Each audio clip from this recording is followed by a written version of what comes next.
দিলীপের remand শেষ, আজ তোলা হবে আদালতে।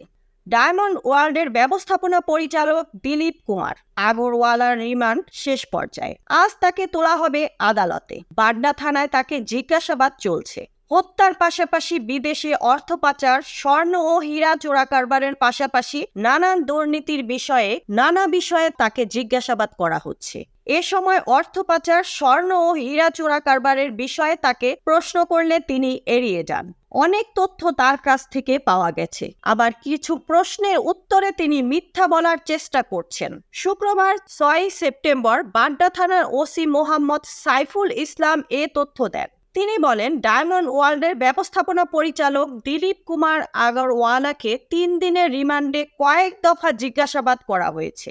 থানা পুলিশের পাশাপাশি ডিবি ও সিআইডি তাকে জিজ্ঞাসাবাদ করছে। তার কাছ থেকে যেসব তথ্য পাওয়া গেছে সেসব যাচাই করে আইনগত ব্যবস্থা নেওয়া হবে। থানা পুলিশের পাশাপাশি ঢাকা মহানগর গোয়েন্দা পুলিশও তাকে বৈষম্য বিরোধী ছাত্র আন্দোলনের হত্যার বিষয়ে জিজ্ঞাসাবাদ করছে জানিয়ে ডিবি সূত্র বলছে, ছাত্র আন্দোলনে তিনি অনেক নেতিবাচক ভূমিকা রেখেছিলেন, যার কারণে একজনকে হত্যার শিকার হতে হয়। তাকে এই হত্যার বিষয়ে জিজ্ঞাসাবাদ করে অনেক তথ্য পাওয়া গেছে।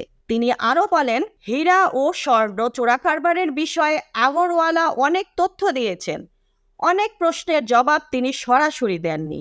অনেক প্রশ্নে তিনি চুপ থেকেছেন। তবে তার সম্পর্কে আগের অনেক তথ্য আছে।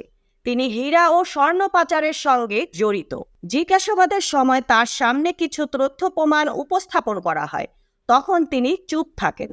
আগের জিজ্ঞাসাবাদের ধারাবাহিকতায় আগরওয়ালাকে তার কলকাতায় 3টি জুয়েলারি দোকান, 11টি বাড়ি এবং মালয়েশিয়া, দুবাই ও কানাডায় বিপুল পরিমাণ অবৈধ সম্পদ অর্জনের বিষয়েও জিজ্ঞাসা করা হয়। এ বিষয়ে তিনি তার মতো করে যুক্তি দিয়ে কথা বলেছেন।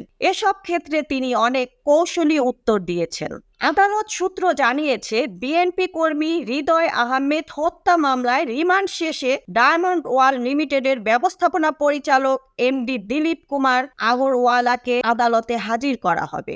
শনিবার দুপুরে ঢাকার চিফ মেট্রোপলিটন ম্যাজিস্ট্রেট আদালতে তাকে হাজির করা হবে। এর আগে মঙ্গলবার রাজধানীর গুলশান থেকে তাকে গ্রেফতার করে র্যাব 1। মুক্তা পারভেজ, ডেস্ক রিপোর্ট, বিই নিউজ, ঢাকা।